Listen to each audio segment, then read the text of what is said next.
পুঁজিবাজারে বিও হিসেবের মেইনটেন্যান্স ফি 450 টাকা থেকে কমিয়ে 150 টাকা করার সিদ্ধান্ত নিয়েছে শেয়ারবাজার নিয়ন্ত্রক সংস্থা Bangladesh securities and exchange commission.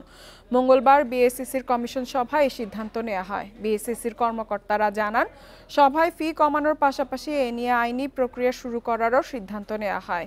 এছাড়া আইপিও, মিউচুয়াল ফান্ড নিয়ে পুঁজিবাজারের সংস্কার টাস্ক ফোর্সের সুপারিশের আইনি প্রক্রিয়া শুরুর বিষয়ে সিদ্ধান্ত হয়েছে। সভায় চট্টগ্রাম স্টক এক্সচেঞ্জে কমোডিটি মার্কেট অপারেশন চালুর অনুমোদন দেয়া হয়। জেড গ্রুপ ও পরিচালকদের যৌথভাবে 30% কম থাকা শেয়ার কোম্পানিগুলোতে স্বতন্ত্র পরিচালক নিয়োগের বিষয়ে সভায় সিদ্ধান্ত নেয় কমিশন।